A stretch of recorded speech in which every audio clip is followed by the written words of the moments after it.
तो इसको बाहर ले आए हैं। ये देखिए, ये अंदर चली गई है इसके मुकम्मल, बाहर एक कुछ भी नहीं नज़र आ रहा। तो जब ये बीमारी अंदर चली जाए तो ऐसे समझ लें कि फिर जानवर का बचना बहुत मुश्किल होता है। ऐसी बीमारी है ये। तो आप इसको ज़िबा करेंगे, ज़िबा करने के बाद इसको दूर ले जाएंगे कहीं और गड्ढा खोद कर इसको दफन कर देंगे। साकिब छुरी ले आओ जो तेज़ की हुई है।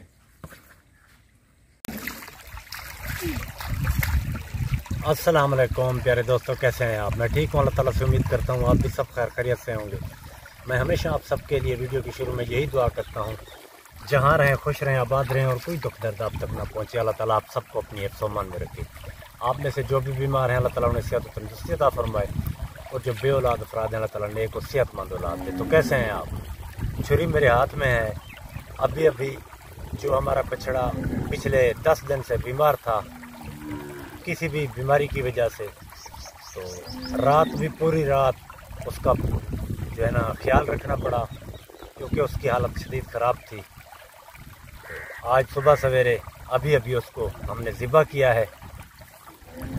अल्लाह की करनी होती है, ये अल्लाह की अमानत होती है, उसने वापस ले ली। परेशानी तो होती है कि एक चीज़ को तकरीबन 6 महीना हमने खुराक दी ताकि उससे मुनाफा कमा सकें। किसान का होता क्या है, किसान इन चीज़ों से ही अपना मुनाफा और अपनी रोज़गार तलाश करता है, जानवरों से या काश्तकारी से। हमारे नसीब में नहीं था। बेगम साहबा बहुत परेशान है कल से, तो मैंने उन्हें तसल्ली दी है कि ये अल्लाह की अमानत होती है और हर चीज़, ये जहान भी खानी जहान है। अस्सलाम वालेकुम, उम्मीद करती हूँ आप लोग सब खैरियत से होंगे। अल्हम्दुलिल्लाह मैं भी ठीक हूँ।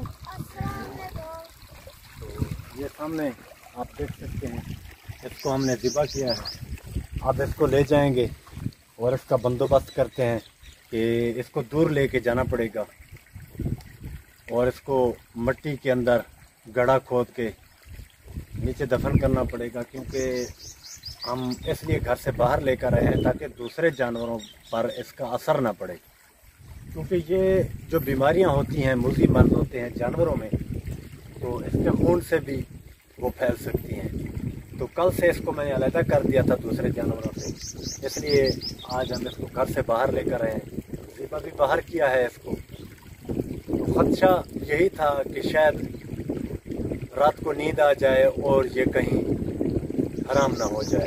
इसको हलाल जानवर है तो ज़िबा करना बेहतर है। तो अल्लाह ताला ने करम किया कि हम इसको ज़िबा कर सके। ये भी एक अच्छा होता है कि हलाल चीज़ को ज़िबा करके ही दफनाना चाहिए जानवर जो भी होते हैं। तो आपने हमारे हक़ में दुआ लाजमी करनी है कि मेरे दूसरे जो भैंस है और एक और बछड़ा है, बकरियां हैं, तो अल्लाह ताला उनको इस मूज़ी मर्ज से दूर रखे, इस किस्म की और बीमारी ना आए। क्योंकि इस किस्म की बीमारियां जो हैं वो किसान को मफलूज कर देती हैं।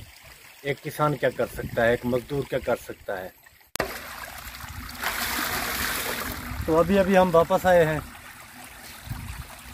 दूर वो जो साइड में जंगल है, रेगिस्तान है, वहाँ हम लेकर गए थे ज़िबा किए हुए बछड़े को काफ़ी दूर, ताकि इर्द गिर्द के इलाके के जो जानवर हैं उन पर असर ना हो इसका। तो गड्ढा खोदा तकरीबन इतना गहरा, उसमें दबाकर ऊपर कांटों वाले जो झाड़ियाँ होती हैं कीकर के दरख्त की, वो डाली। मेरे साथ और भी 3-4 आदमी थे और मिट्टी ऊपर भर दी। तो एहतियात तो करनी पड़ती है। अब इसको भी साफ़ कर रहा हूँ क्योंकि इसमें लाद कर गए थे। सारी रात मैं सोया नहीं हूँ। गर्मी इतनी है, हवा तो चल रही है, लेकिन जब रेगिस्तान में गए तो पसीना इतना है मेरे ऊपर, क्योंकि काम तो ये करना पड़ता है, इधर तो रख नहीं सकते थे इसको। बेगम साहब अभी बहुत परेशान है कल से। मैंने कहा अल्लाह की मर्ज़ी है, इंशाल्लाह और अल्लाह ताला दे देगा हमें। वो मालिक है, बेनियाज ज़ात है। ये चीज़ें उसकी अमानत है हमारे पास, हम भी उसकी अमानत है। वो मैं अब इस बारे में क्या बात करूं कि हर चीज़ अल्लाह ताला की अमानत है। वो जब भी चाहे अपनी अमानत वापस ले सकता है। परेशानी तो होती है, क्योंकि एक चीज़ के ऊपर अगर हम मेहनत करते हैं और वो ज़ाया हो जाए, जैसे फसल हो गई, जानवर हो गए, तो अरमान लगता है दिल को। फिर भी अल्लाह ताला का शुक्र अदा करते हैं कि बाकी जानवर सेफ हैं। अल्लाह ताला उनकी खैरियत करे, उनको सेफ रखे, ताकि आगे नस्ल जारी रख सकें हम लोग इन जानवरों की, क्योंकि ये सरमाया है, कौम का सरमाया है, हमारा भी सरमाया है। तो कोयल भी हमें हौसला देने के लिए पहुंच चुकी है कि ये भी अल्लाह ताला का एक खूबसूरत परिंदा है। तो अल्हम्दुलिल्लाह मैंने कपड़े भी चेंज कर लिए हैं, नहाया साबुन से, साकिब भी और बेगम साहिबा भी जो है ना, उन्होंने भी कपड़े साफ कर लिए हैं, जगह की मुकम्मल सफाई कर ली है, क्योंकि ये बहुत डेंजरस होता है। तो खाना थोड़ी देर पहले हमने खाया है दोपहर का। तो मैं एक बात करना चाहता हूँ कि ये जो हमारी हुकूमतें हैं, बाहर के मुल्कों में ऐसा नहीं होता।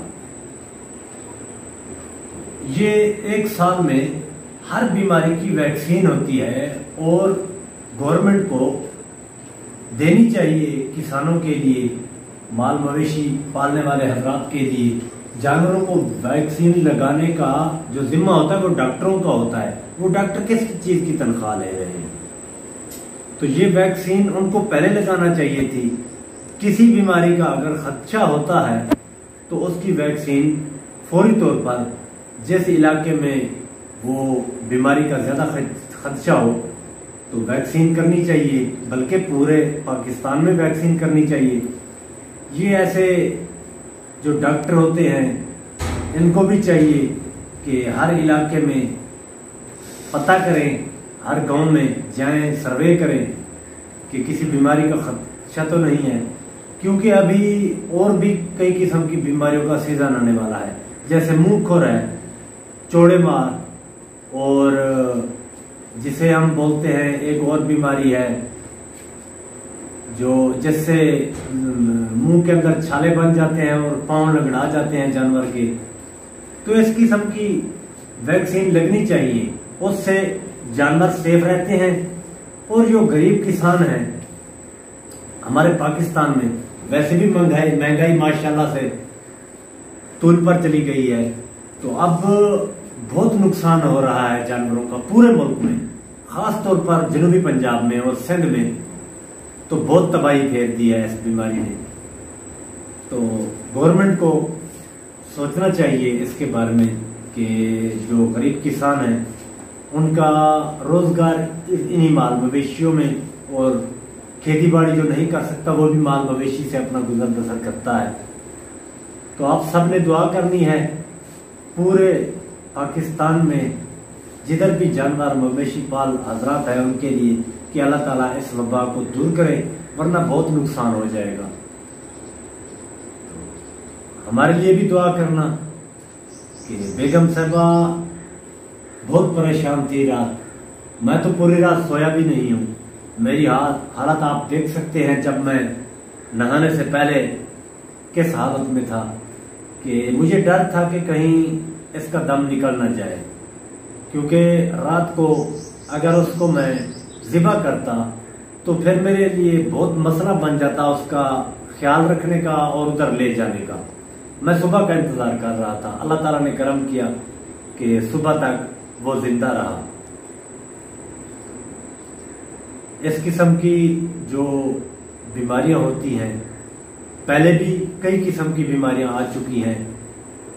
मेरे वालिद मोहतरम बताते हैं कि सन 1962 में या 63 में एक काल आया था, तो उससे जानवर बहुत हलाक हुए थे।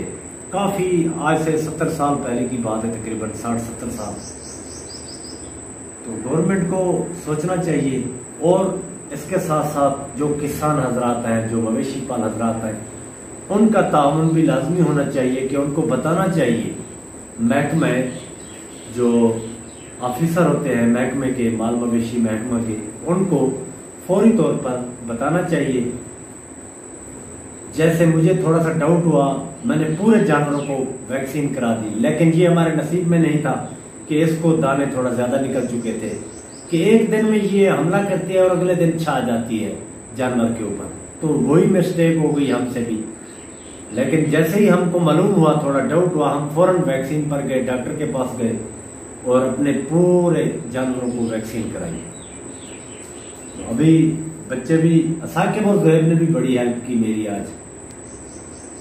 ये भी हमारे साथ ही गए थे क्योंकि सामान और भी था, हम साथ ले गए थे गड्ढा खोदने के लिए।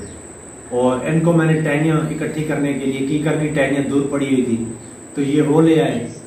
बाकी 2-3 आदमी मेरे साथ थे, हमने गड्ढा खोद लिया तो ये टहनियाँ देकर इनको मैंने भेज दिया वापस घर, उसको दबा दिया जमीन के अंदर। तो इंशाल्लाह अल्लाह बाकी जानवरों पर करम करेगा। आपकी दुआ से हम भी आपके लिए दुआ गो हैं कि जहाँ रहे खुश रहें, आबाद रहें और कोई दुख दर्द आप तक ना पहुंचे। अल्लाह ताला आप सबको अपनी हिफ्ज़-ओ-अमान में रखे। आप में से जो भी बीमार हैं अल्लाह ताला उन्हें सेहत और तंदुरुस्ती अता फरमाए, और जो बेऔलाद अफराद है अल्लाह ताला ने एक सेहतमंद औलाद दे। जो प्रदेश में मेरे बहन भाई हैं किसी भी दुख तकलीफ में है तो अल्लाह ताला उनके दुख तकलीफ दूर करे और उन्हें लंबी जिंदगी अता फरमाए।